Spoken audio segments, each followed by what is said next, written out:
اور شفقت کی وجہ سے آج الحمدللہ ایک بار پھر آپ حضرات کے سامنے تھوڑی دیر لفظ کشائی کرنے کا موقع ملا۔ رب کائنات اپنے فضل سے، اپنے کرم سے چند باتیں صحیح نیت کے ساتھ، اخلاص کے ساتھ، خلوص کے ساتھ آپ کے سامنے پیش کرنے کی توفیق عطا فرمائے۔ پھر ہم سب کو اس پر عمل کر کے دنیا اور آخرت کے اندر کامیابیاں عطا فرمائے۔ رجب کی 21 تاریخ ہے، تو رجب المرجب کے مہینے کی جو اہم تاریخی باتیں ہیں ان میں سب سے پہلے اور سب سے بڑی بات آقا دو جہاں جناب محمد الرسول اللہ صلی اللہ علیہ وآلہ وسلم کی معراج اور آپ کے عروج اور آپ کے شان اور آپ کے مقام اور آپ کے سفر اور اتنی بلندی اور اتنا اعلیٰ عرفہ مقام کہ جہاں تک نہ انسان پہنچا، نہ حیوان پہنچا، نہ فرشتہ پہنچا، نہ نوری پہنچا، نہ خاکی پہنچا، نہ ناری پہنچا، رب نے وہاں اپنے محبوب کو پہنچا کر بتا دیا کہ میرے نبی سے اعلیٰ شان کسی کے نہیں ہے۔ تو انشاءاللہ بشرط زندگی بفضل خدا ہر سال کی طرح آئندہ جمعہ بھی معراج کا واقعہ بڑی تفصیل سے آپ کے سامنے رکھا جائے گا، اور آج انشاءاللہ العزیز اسی مہینے کی بڑی اہم اور بڑی اعلیٰ کردار کی حامل، تاریخ کا بہت بڑا نام، امیر المومنین سیدنا امیر معاویہ رضی اللہ تعالی عنہ، ان کی وفات 22 رجب کو ہوئی۔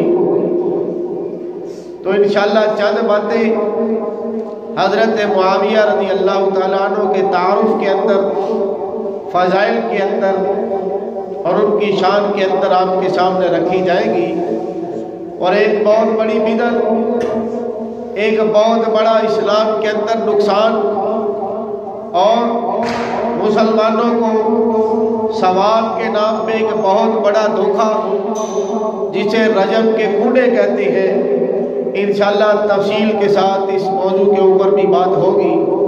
رب العالمین سے دعا ہے کہ حق سچ بات کہنے کی، سننے کی، سمجھنے کی، عمل کرنے کی توفیق عطا فرمائے۔ حضرت معاویہ رضی اللہ تعالی عنہ جناب نبی کریم صلی اللہ علیہ وسلم کی بعثت سے 5 سال پہلے پیدا ہوئے۔ ابو سفیان کے گھر میں پیدا ہوئے۔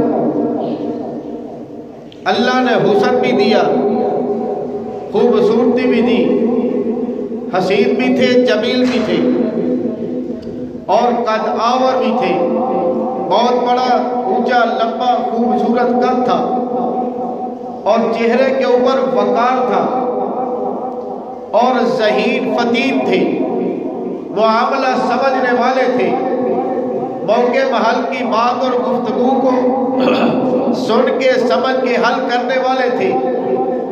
اللہ نے خدا داد بہت ساری صلاحیتیں حضرت معاویہ کے اندر جمع کر دی تھی، اور جب 6 ہجری کے اندر صلح حدیبیہ کا واقعہ پیش آیا، جناب محمد الرسول اللہ صلی اللہ علیہ وسلم کی اور صحابہ کی جب کارگزاریاں دیکھی، جب ان کے انعامات دیکھے، ان کی کرامات دیکھی، تو اس وقت دل کے اندر 6 ہجری کو ایمان کی دولت سے مالا مال ہو گئے تھے، چونکہ باپ آپ کا کفار کا بڑا سردار تھا، بڑا پیشوا تھا، بڑا رہبر تھا، بڑا رہنما تھا، اس لیے اپنے اسلام کو ظاہر نہیں کر سکے، پھر 8 ہجری کے اندر جب فتح مکہ ہوتا ہے، فتح مکہ کے موقع کے اوپر حضرت معاویہ رضی اللہ تعالیٰ عنہ اپنے ایمان لانے کا، اسلام قبول کرنے کا اعلان کرتے ہیں، اور سب کو پتہ چل جاتا ہے کہ آج اسلام کے دائرہ کے اندر، آج اسلام کی حدوں کے اندر، آج اسلام کے اتنے بڑے اجتماع کے اندر ایک افراد وہ بھی داخل ہوا جس کا نام امیر معاویہ رضی اللہ تعالیٰ عنہ۔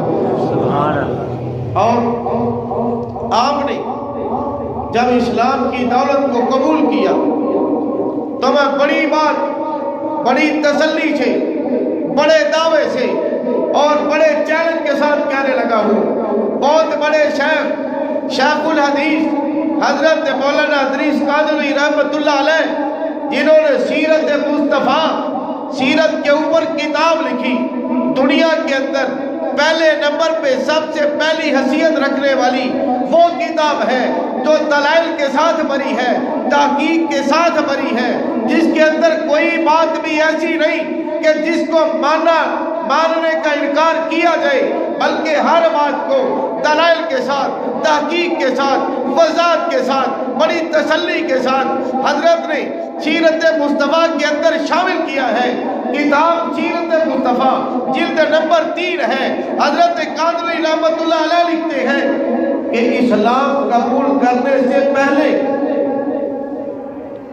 اسلام قبول کرنے سے پہلے جو کچھ بھی تھا، جو بھی ہوا تھا، جو بھی کیا تھا، جب اسلام قبول کر لیا اللہ نے پچھلا سارا کچھ معاف کر دیا۔ سبحان اللہ۔ یہ صحابہ کی شان کے اندر ایک ایسا جملہ ہے، یہ ایسی تعریف ہے، یہ ایسی حقیقت ہے۔ فرمایا اجر ہوئے قرآن حدیث جس نے ایمان قبول کیا، جو مسلمان ہو گیا، اسلام کی دولت سے مالا مال ہو گیا، تو اسلام اس بات کی اجازت نہیں دیتا کہ اس کی پہلی زندگی کے بحث کی جائے، بلکہ اسلام لانے کی بعد والی زندگی کو دیکھا جائے۔ اللہ معافی کا قلم پھیر دیتے ہیں۔ تو اس لیے فرمایا کہ حضرت معاویہ رضی اللہ تعالیٰ عنہ کی بہن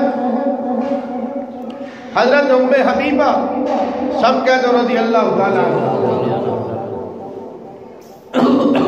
حضرت معاویہ کی بہن ہے، ابو سفیان کی بیٹی ہے،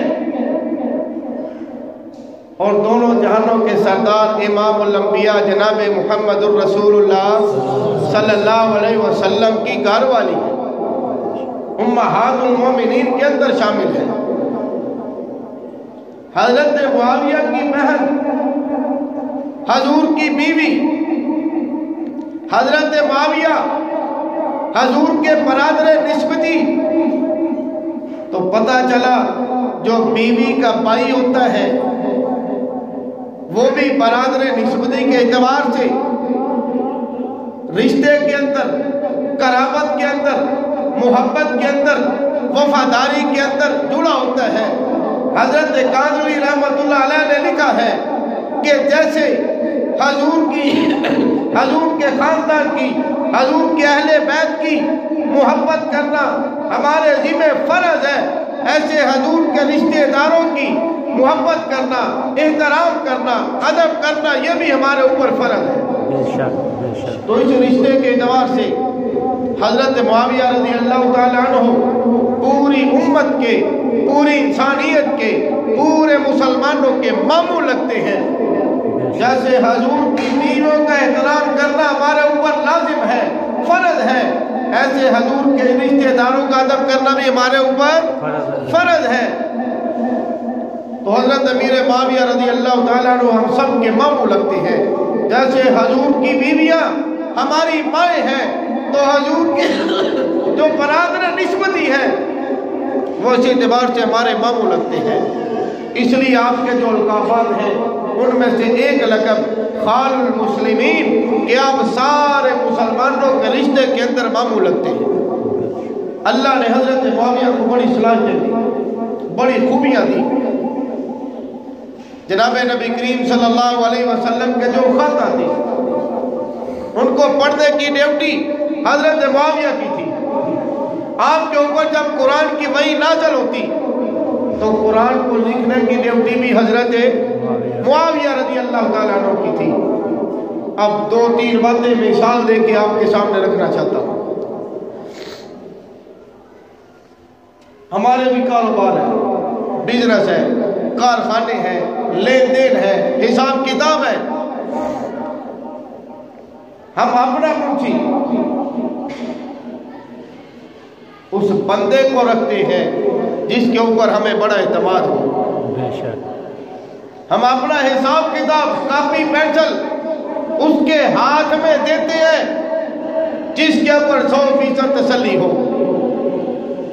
تو اللہ کے نبی صلی اللہ علیہ وسلم نے حضرت معاویہ کو خاتم وحی بنایا، وحی کا لکھنے والا، اور جو دور دراز سے خط اور خطوط آتے حضرت معاویہ کے ذمہ تھا وہ خط پڑھ کے حضور کو سناتے، پھر ان خطوں کا جواب لکھتے۔ گویا اللہ کے نبی کو حضرت معاویہ پہ تسلی تھی، حضرت معاویہ پہ یقین تھا، حضرت معاویہ کو پر اعتماد تھا۔ اور آج ہمیں بھی اللہ کے نبی نے جیسے حضرت معاویہ کو اتنا قریب کیا، اتنا اعزاز دیا، اتنا اعتماد دیا، ہم مسلمان بھی پورے یقین سے کہتے ہیں کہ حضرت معاویہ 100% دین کے اوپر عمل کرنے والے تھے، 100% امانت دار تھے، 100% دین کی باتوں کو صحیح صحیح لکھنے والے تھے۔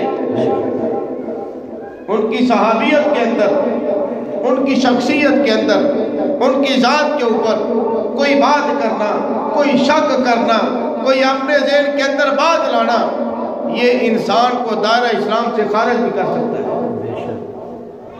جناب نبی کریم صلی اللہ علیہ وسلم نے فرمایا اعلم من امتی معاویہ، کہ میری امت کا سب سے بڑا جو بردبار ہے، سب سے بڑا جو حوصلے والا ہے، سب سے بڑا جو حوصلے کی بنیادوں کو مضبوط کرنے والا ہے، وہ معاویہ رضی اللہ تعالیٰ عنہ ہے۔ اور یہ آپ نے ایک بڑے خاص موقع کے اوپر جملہ بولا تھا، اور وہ موقع بہت ہی اہمیت کا حامل ہے۔ آپ ایک مرتبہ محبت سے کہیں سبحان اللہ، سبحان اللہ۔ ایک قافلہ گزر رہا تھا، غسان کا شہزادہ اس قافلے کے اندر موجود تھا۔ شہزادے کو پتا چلا کہ ہم جس سرزمین سے گزر رہی ہے یہاں پہ مسلمانوں کا راج ہے، اور مسلمانوں کا ایک سردار ہے، ایک بادشاہ ہے، مسلمانوں کا ایک بہت بڑا مصلح ہے، ایک بہت بڑا رہنما ہے، ایک بہت بڑا رہبر ہے، اور اس کا نام ہے محمد صلی اللہ علیہ وسلم، محبت سے صلی اللہ علیہ وسلم۔ اور بادشاہ، وزیر، شہزادے جب یہ سفر کرتے ہیں تو ان کا ذوق ہوتا ہے، شوق ہوتا ہے کہ جو اہم مقاموں وہاں جاتے ہیں، جو اہم شخصیتوں سے ملتے ہیں، جو اہم چیز ہو اس کی زیارت کرتے ہیں۔ اور ادھر تو ساری کائنات سے سب سے زیادہ جو اہم چیز تھی وہ میرے اور آپ کے آقا جناب محمد الرسول اللہ صلی اللہ علیہ وسلم کی ذات گرامی تھی۔ تو غسان کے شہزادے کے دل کے اندر یہ شوق پیدا ہوا۔ وزیروں مشیروں نے بتایا کہ اے شہزادہ غسان، یہاں پہ ایک محمد نامی بہت بڑا بادشاہ ہے، لیڈر ہے، مسلمانوں کا سردار ہے، تو گزر تو رہے ہیں، چلو ان کی زیارت کرتے جائیں، ملاقات کرتے جائیں، اور ایک بات ذہن کے اندر رکھی جائے، یہ جو بڑے لوگ ہوتے ہیں یہ جب کسی کو ملنے جاتے ہیں تو ان کا ایک خاص انداز ہوتا ہے، یہ ہدیہ پیش کرتے ہیں، کوئی نہ کوئی تحفہ پیش کرتے ہیں جو ایک اہمیت کا حامل ہوتا ہے اور یادگار ہوتی ہے۔ تو اب چونکہ غسان کا شہزادہ جو ہے جب سفر میں نکلا تھا اس کے شیڈول کے اندر نہیں تھا، تو اس لیے وہ تحفے طائف بھی ساتھ لے کے نہیں آیا تھا۔ اچانک پروگرام بنا، کہا چلو حضور کی زیارت کرتے ہیں، محمد صلی اللہ علیہ وسلم سے ملاقات کرتے ہیں، اور پھر یوں کریں گے، جاتے ہوئے انہیں کہیں گے کہ اپنا ایک غلام، اپنا ایک نوکر ہمارے ساتھ بھیج دو تاکہ اس کے ہاتھ کوئی تحفے طائف آپ کے لیے بھیج دیے جائے۔ تو شہزادے کے ذہن کے اندر وہ اپنا محل تھا، اپنا تخت تھا، اپنی بادشاہی تھی، اپنا راج تھا، اپنی حکومت تھی۔ ذہن میں یہ تھا کہ بڑے بڑے جناب محلات ہوں گے، بڑے نوکر چاکر کھڑے ہوں گے، بڑے گن مین کھڑے ہوں گے۔ تو کسی سے پوچھا کہ ہم نے محمد سے ملنا ہے، محمد صلی اللہ علیہ وسلم تو مسلمانوں کے لیڈر ہیں۔ وہ صحابی رسول کہنے لگے ادھر چلے جاؤ، سامنے مسجد ہے وہاں جا کے مل لینا، وہاں بیٹھے ہو۔ شہزادہ کہنے لگا یار اس نے محل کا پتہ نہیں دیا، اس نے بہت بڑے عالی شان ایڈریس کی طرف ہمیں نہیں چلایا، اس نے کہا سامنے مسجد نبویہ وہاں چلے جاؤ۔ بھائی مسجد تو عبادت خانہ ہے، تو بادشاہ عبادت خانے میں ملے گا؟ تو بہرحال جب وہ مسجد کے قریب آیا، دیکھا کوئی حفاظتی گارڈ نہیں، کوئی گن مین نہیں، کوئی نوکر چاکر نہیں، کوئی پروٹوکول نہیں، کوئی جناب بڑے بڑے تلواریں پکڑ کے کھڑے ہوئے قاصد نہیں، سفیر نہیں۔ تو پوچھا ہم نے محمد صلی اللہ علیہ وسلم سے ملنا ہے۔ صحابہ کہنے لگے اندر بیٹھے ہوئے آ جاؤ۔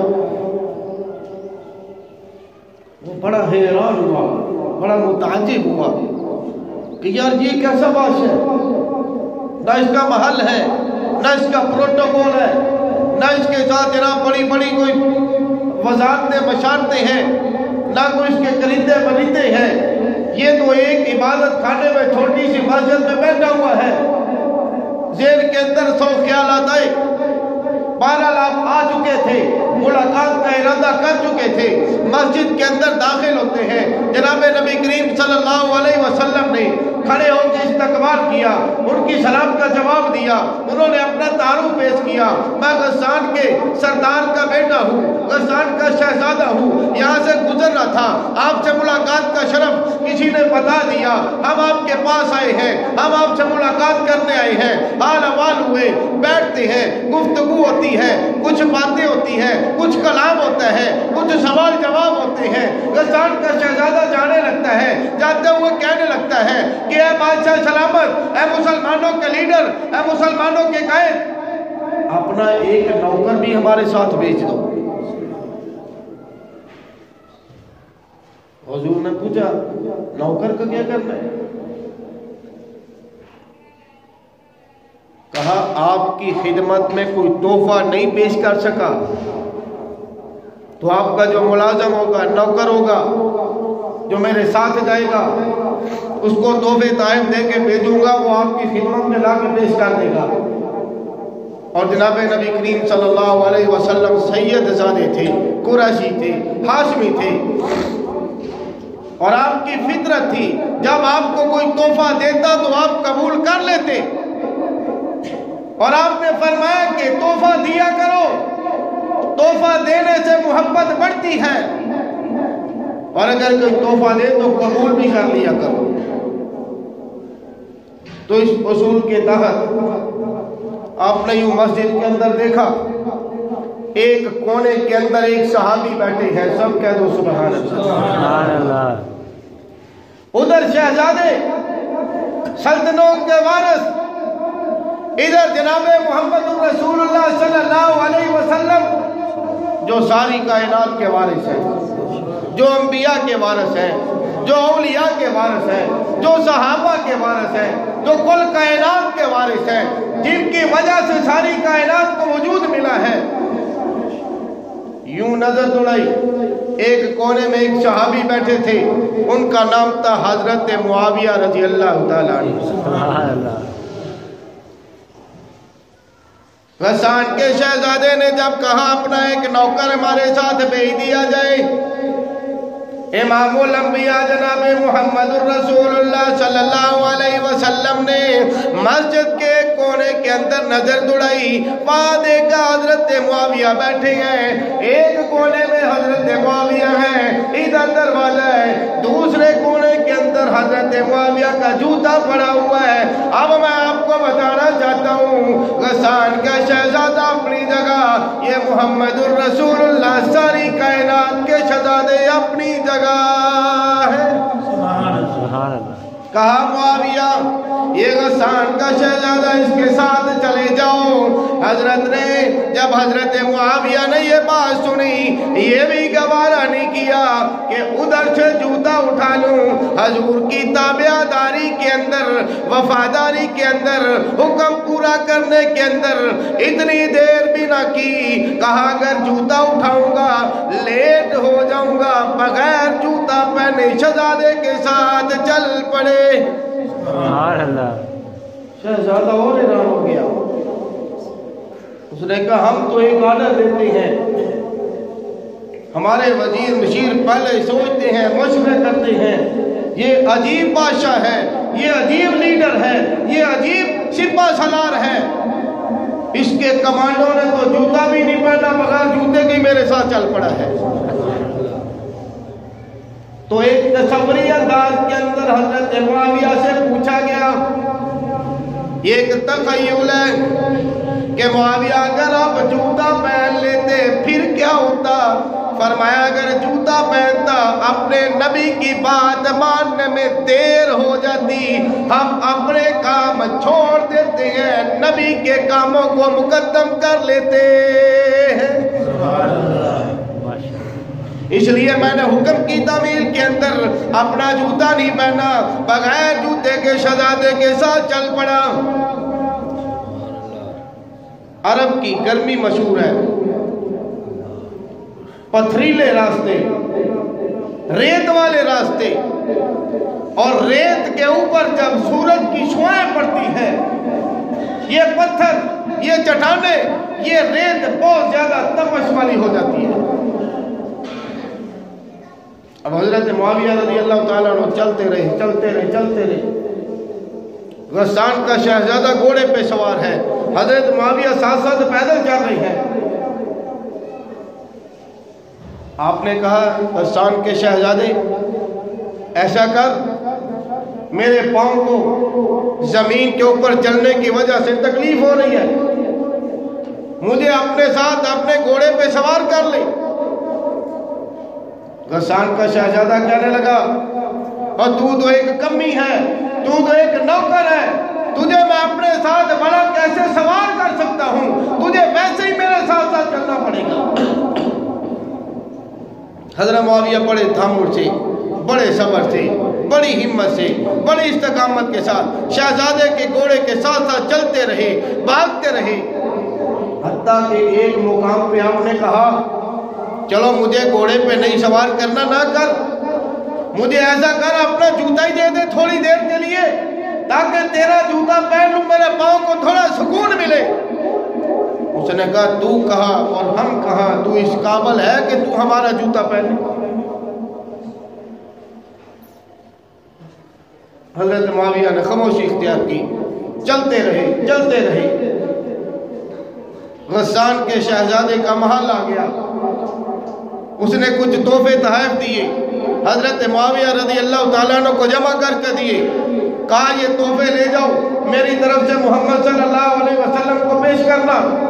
اب وہی معاویہ ہے، وہی راستہ ہے، وہی قاصد ہے، اسی مقام کے اوپر جیسے ننگے پاؤں چل کے گئے تھے ویسے ننگے پاؤں چل کے آتے ہیں۔ آپ کی استقامت کو سلام ہے، عظمت کو سلام ہے، ہمت کو سلام ہے، پرتباری کو سلام ہے۔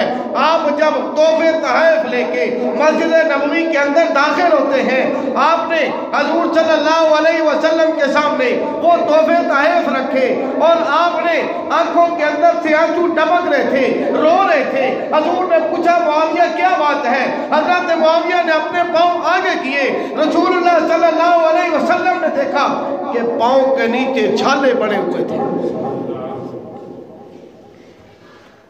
اللہ یہ بڑا عجیب منظر تھا۔ صحابہ بھی موجود تھے۔ پھر حضور نے پوچھا کہ یہ پاؤں کے اوپر چھالے کیسے بنے؟ حضرت معاویہ رضی اللہ تعالیٰ عنہ نے ساری کہانی سنائی، سارا سفر نامہ بیان کیا، ساری بات ان کے سامنے پیش کی۔ تو جناب نبی کریم صلی اللہ علیہ وسلم نے اس وقت حضرت معاویہ کے لیے دعا کی، فرمایا معاویہ آج تو نے صبر کیا ہے، کل کو اللہ اس کا صلہ ضرور عطا کرے گا۔ اور اس موقع پہ اللہ کے نبی نے فرمایا اعلم من امتی معاویہ، میری امت کا سب سے بڑا جو بردبار بندہ ہے وہ حضرت معاویہ رضی اللہ تعالیٰ عنہ ہے۔ وقت بدلا، وقت چلتا رہا۔ سن 41 ہجری کے اندر حضرت حسن بن حضرت علی رضی اللہ تعالیٰ عنہ نے حضرت معاویہ رضی اللہ تعالیٰ عنہ کی بیعت کی، آپ متفقہ امیر المومنین بنے، آپ نے 20 سال حکومت کی۔ ان 20 سالوں کے اندر 62 لاکھ مربع میل کے اوپر اسلام کے جھنڈے کو لہرا دیا۔ جب اسلام کا چرچا عام ہو گیا، اسلام کا جھنڈا لہرانے لگا، چلتے چلتے آپ کی فتوحات کے اندر یہی غسان کا علاقہ بھی آتا ہے، جس علاقے کے اندر آپ پیدل گئے تھے، گھوڑے پہ شہزادہ سوار تھا، آپ ننگے پاؤں تھے، اس شہزادے نے آپ کو تانے دیے تھے، آپ کو کمی کہا تھا، آپ کو نوکر چاکر کہا تھا، آپ کو ذلیل کرنے کی کوشش کی تھی۔ اللہ نے اس بدلے کے اوپر، اس صبر کے اوپر، اس بردباری کے اوپر یہ مقام بھی دکھایا، یہ انعام بھی دیا۔ حضرت معاویہ امیر المومنین ہے، کوئی غسان کا علاقہ ہے، وہ فتح ہوتا ہے، حضرت معاویہ اسلام کا جھنڈا لہراتے ہیں۔ جو قتل ہو گئے وہ ختم ہو گئے، جو باقی بچے تھے انہیں قیدی بنا کے حضرت معاویہ کے سامنے کھڑا کیا جاتا ہے۔ اور ان قیدیوں کے اندر وہ شہزادہ بھی تھا جو گھوڑے پہ سوار تھا، حضرت معاویہ پیدل چل رہے تھے۔ اللہ اکبر۔ حضرت معاویہ رضی اللہ تعالیٰ عنہ نے پہلی نظر کے اندر پہچان لیا کہ یہ وہی شہزادہ ہے جس نے مجھے اپنے گھوڑے پہ سوار نہیں کیا تھا، یہ وہی شہزادہ ہے جس نے مجھے اپنا جوتا پہننے کے لیے نہیں دیا تھا، یہ وہی شہزادہ ہے جس نے مجھے کمی کہا تھا، نوکر کہا تھا، فلاں فلاں کہا تھا۔ لیکن اللہ نے اللہ کے نبی کی زبان سے نکلے ہوئے جملے کو زندہ رکھنا تھا۔ میں ہوتا، آپ ہوتے، پتہ نہیں منتر کیا ہوتا، لیکن اللہ کے نبی نے فرمایا تھا اعلم من امتی معاویہ، میری امت کا سب سے بڑا ہمت والا بردبار حضرت معاویہ ہے۔ سبحان اللہ۔ آپ نے اپنے آپ کو سنبھالا، گردن بھی اڑا سکتے تھے، مذاق بھی اڑا سکتے تھے، الٹا بھی لٹکا سکتے تھے، آپ نے صبر کیا، بردباری کی، حوصلہ کیا، اور اپنے نوکروں سے کہنے لگے اس شہزادے کو اعلیٰ شاہی مہمان خانے کے اندر لے جاؤ۔ اب وہ شہزادہ پریشان تھا، اس نے کہا میں تو قیدی بن کے آیا ہوں، اب مجھے بہترین مہمان خانے میں بٹھایا گیا، باقی سارے قید خانے میں پڑے ہیں۔ پھر جب اس کو کھانا ملتا، حضرت معاویہ نے فرمایا اس کو بہترین شاہانہ انداز کے اندر کھانا پیش کیا جائے۔ وہ شہزادہ پھر پریشان ہے، میں جنگ ہار کے آیا ہوں، میرا ملک میرے ہاتھ سے نکل گیا، میری بادشاہت ختم ہو گئی، میری شہنشاہیت ختم ہو گئی، میں ایک قیدی بن کے مسلمانوں کے لیڈر کے سامنے آیا ہوں، اس نے مجھے مہمان خانے میں جگہ دی ہے، اس نے مجھے عزت دی ہے، مجھے اچھا کھانا دیا ہے۔ ایک دن گزرا، 2 دن گزرے، 3 دن گزرے، وہ شہزادہ کہنے لگا میں نے تمہارے بادشاہ سے ملنا ہے، میں نے اس سے ملاقات کرنی ہے، میں نے اس سے بات کرنی ہے۔ حضرت معاویہ رضی اللہ تعالیٰ عنہ کے سامنے وہ غسان کا شہزادہ آیا، اس نے بڑے غور سے، بڑی باریک بینی کے ساتھ جب حضرت معاویہ رضی اللہ تعالیٰ عنہ کو دیکھا، پہچاننے کی کوشش کی، ذہن دوڑایا، ماضی یاد کیا، ذہن اس موڑ کے اوپر اس کو لے گیا، فرمایا یہ تو وہی حضور کا کمی ہے جس کو تو نے نوکر کہا تھا، کمی کہا تھا، نیز کیا تھا، آج اللہ نے اسے تخت پہ بٹھایا ہے، تجھے اس کے جوتوں پہ کھڑا کر دیا ہے۔ وہ شہزادہ حیران ہو گیا، اس نے کہا میں نے تو آپ کو برا بھلا کہا تھا، میں نے تو آپ کو ذلیل کیا تھا، میں نے تو آپ کی حقارت بیان کی تھی، میں نے تو آپ کو ننگے پاؤں چلنے کے لیے، پاؤں کی حفاظت کے لیے جوتا نہیں دیا تھا، سواری پہ جگہ نہیں دی تھی، اور آپ مجھے شاہی کھانے کھلا رہے ہو، آپ میرے ساتھ اتنا اچھا برتاؤ کر رہے ہو، بتاؤ بات کیا ہے؟ فرمایا تمہارے اندر تکبر تھا، تمہاری سوچ تمہارے بڑوں نے یہ بنائی تھی، اور ہمارے رہبر، ہمارے رہنما جناب محمد الرسول اللہ صلی اللہ علیہ وسلم تھے، انہوں نے ہماری تربیت یہ کی ہے۔ وہ غسان کا شہزادہ آنسو گراتے ہوئے، روتے ہوئے حضرت معاویہ کے قدموں میں پڑ گیا، فرمایا کیا معاویہ، میں آپ سے معافی مانگتا ہوں، اور ساتھ ہی آپ کا ہاتھ کے اوپر ہاتھ رکھ کے کلمہ پڑھ کے مسلمان بھی ہوتا ہوں۔ سبحان اللہ۔ تو اللہ پاک نے حضرت معاویہ کو یہ ہمت دی تھی، یہ طاقت دی تھی، یہ حوصلہ دیا تھا، اور ان کے اندر اتنی بڑی استقامت تھی، اور اللہ پاک نے یہ ساری خوبیاں حضور کے صحابہ کے اندر بکھیر دی تھی۔ کوئی سچائی کا پہاڑ تھا، کوئی علم کا پہاڑ تھا، کوئی عدل کا پہاڑ تھا، کوئی سخاوت کا امام تھا، کوئی شجاعت کا امام تھا، کوئی مردباری کا امام تھا، جو کوئی قرآن کے اندر ماہر ہے، کوئی حدیث کے اندر ماہر ہے، کوئی تاریخ کے اندر ماہر ہے، کوئی حضور کے ساتھ جنگوں میں لڑنے کے اندر ماہر ہے۔ اللہ نے بڑی ساری خوبیاں حضور کے صحابہ کے اندر یوں بکھیر دی تھی، اس لیے اللہ کے نبی نے فرمایا اصحابی کالنجوم، میرے صحابہ سال ہوا، وہیں پہ آپ کی قبر مبارک ہے، بابو سفیرہ نام کا قبرستان ہے، وہاں آپ کو دفن کیا جاتا ہے، اور آپ کی خصوصیات میں سے جو خصوصیت آپ کو ملی ہے وہ کسی اور صحابی کو نہیں ملی۔ آپ جناب نبی کریم صلی اللہ علیہ وسلم کی حجامت کیا کرتے تھے، ناخن کاٹا کرتے تھے، اور آپ نے حضور کے ناخن مبارک اور آپ کے بال مبارک سنبھال کے رکھے تھے، اور آپ کے پاس رسول اللہ صلی اللہ علیہ وسلم کی ایک چادر بھی تھی، اور آپ نے یہ وصیت کی تھی کہ جب میں دنیا سے رخصت ہو جاؤں، فوت ہو جاؤں، مجھے رسول اللہ کی چادر کے اندر کفن دینا۔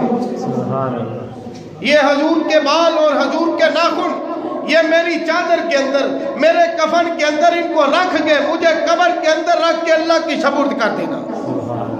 جب فرشتے آئیں گے، جب میرا رب حساب لے گا، پوچھے گا معاویہ کیا لے کے آیا ہے، میں حضور کے بال اور ناخن پیش کروں گا، میں کہوں گا یا اللہ میرے پاس کچھ بھی نہیں ہے، تیرے نبی کی یہ چیزیں لے کے آیا ہوں۔ تو یہ حضرت معاویہ کو اتنا بڑا شرف ملا ہے۔ آپ رسول اللہ کے کاتب بھی تھے، آپ رسول اللہ کے رازدان بھی تھے، آپ رسول اللہ کے صالح بھی تھے، آپ خال المسلمین بھی تھے، آپ امیر المومنین بھی تھے، آپ کاتب وحی بھی تھے، آپ کو بے شمار خوبیوں سے اللہ نے نوازا تھا، اور آپ کو یہ اتنا بڑا اعزاز ملا کہ آپ کو چادر بھی رسول اللہ کی ملی جس کے اندر کفن دیا گیا، اور آپ کی قبر کے اندر آپ کے ساتھ حضور کے بال اور ناخنوں کو بھی دفن کیا گیا۔ یہ حضرت معاویہ رضی اللہ تعالیٰ عنہ تھے، اور ان کی وفات ہوئی 22 رجب۔ اب رجب کے مہینے کے اندر دو ہی واقعات پیش آئے ہیں، ایک حضرت معاویہ کی وفات کا، ایک جناب نبی کریم صلی اللہ علیہ وسلم کی معراج کا۔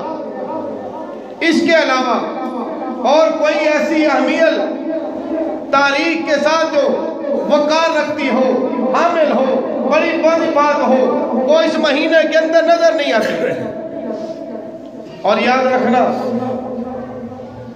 گلاب کا پھول دیکھا ہے، جس ٹہنی کے اوپر لگتا ہے اس ٹہنی کے اوپر کانٹے بھی ہوتے ہیں، کسی کو گلاب کی خوشبو آتی ہے تو کسی کو کانٹا بھی چبھ جاتا ہے، تو پتہ چلا کہ جس کو اللہ مقام دیتے ہیں، جس کو اللہ عزت دیتے ہیں، جس کو اللہ پروان چڑھاتے ہیں، اگر 4 لوگ اس سے خوشبو لیتے ہیں تو 4 آدمی کانٹے بن کے اس کے پیچھے بھی ہو لیتے ہیں۔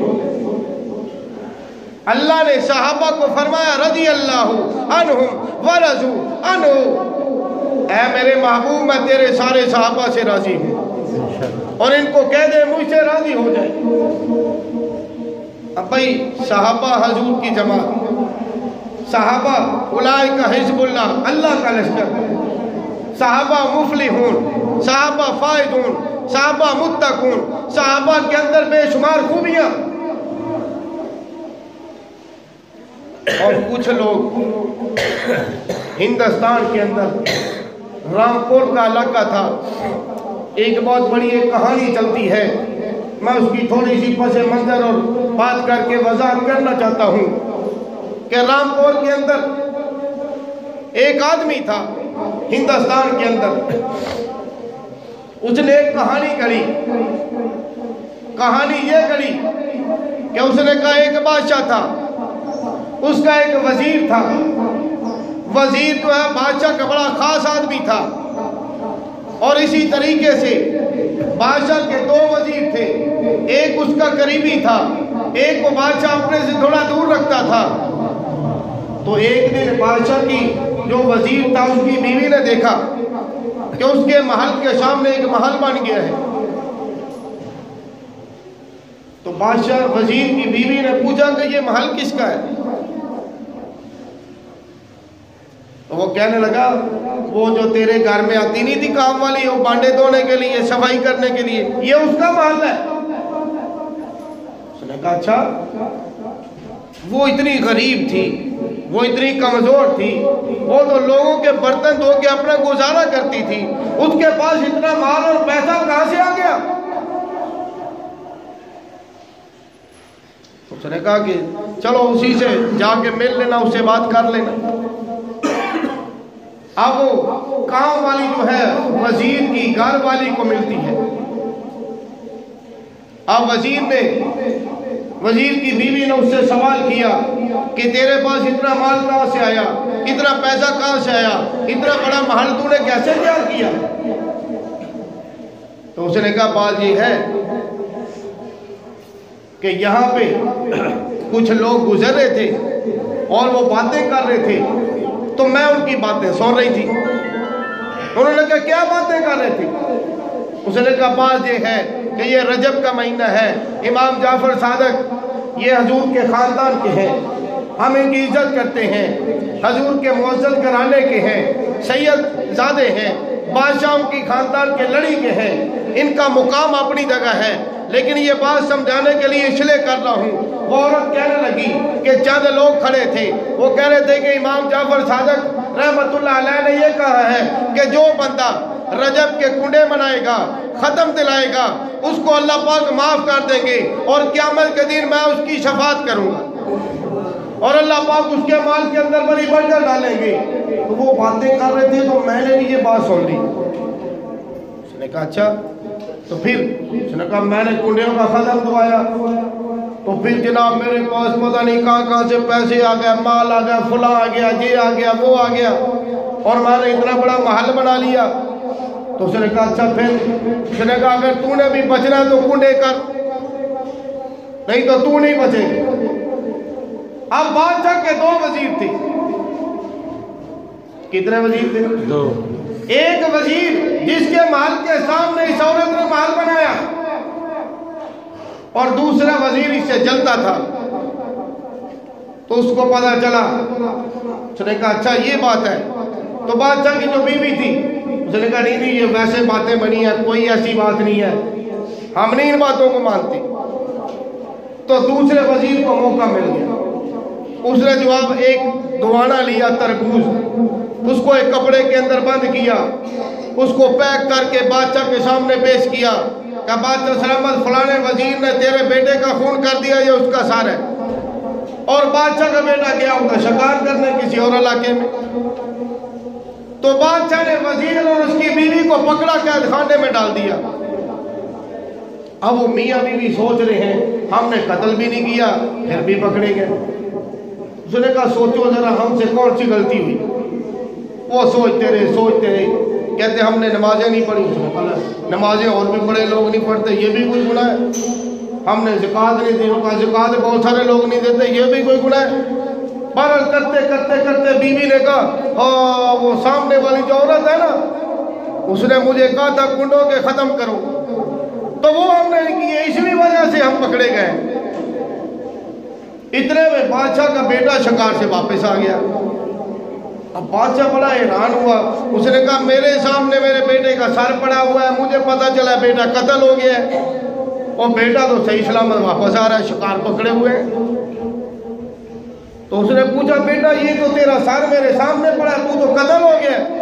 اس نے کہا ابا جی کیسی باتیں کرتے ہو، میں صحیح سلامت آپ کے سامنے ہوں۔ تو انہوں نے کہا چلو اس کپڑے کو کھولو۔ وہ کپڑا کھولا جناب، درمیان کے اندر سے دوڑا نکل آیا۔ بادشاہ نے پھر اس وزیر اور اس کی بیوی کو باہر نکالا، ان سے سارا سوال کیا، جواب کیا، حقیقت پوچھی۔ انہوں نے ساری بات بتائی کہ یہ فلانا وزیر ہمارے ساتھ عداوت رکھتا ہے، ہم سے نفرت کرتا ہے، اسے موقع مل گیا اس وجہ سے اس نے یہ چال چلی ہے۔ تو بادشاہ نے میاں بیوی کو جو وزیر تھے رہا کر دیا، دوسرے وزیر کو پکڑ کے قتل کرا دیا۔ تو اس طریقے سے یہ ایک بات چلتی ہے، یہ ایک کہانی ہے من گھڑت، اس کی کوئی حقیقت نہیں۔ امام جعفر صادق رضی اللہ تعالیٰ عنہ رحمۃ اللہ علیہ جو ہیں یہ 8 رمضان کو پیدا ہوئے تھے، شوال کے اندر فوت ہوئے تھے، رجب کے اندر نہ ان کی پیدائش ہے نہ ان کی وفات ہے۔ تو پھر انہوں نے یہ کیسے کہہ دیا کہ رجب کے اندر میرے نام کا ختم ہوا ہو؟ اور آج تک کسی نبی نے یہ دعویٰ نہیں کیا کہ میں اللہ کے سامنے تمہاری سفارش کروں گا۔ حتیٰ کہ ایک بار حضور سے پوچھا گیا کہ آپ جنت میں جائیں گے؟ فرمایا ہاں اللہ کے فضل سے ہم ضرور جنت میں جائیں گے۔ یعنی جو امام الانبیاء ہے وہ بھی کس کے فضل کا محتاج ہے؟ تو امام جعفر صادق کیسے یہ کہہ سکتے ہیں کہ میں اس کی ضمانت کروں گا، میں اس کی شفاعت کروں گا، اگر بخشش نہ ہوئی تو میرا گریبان پکڑ لینا؟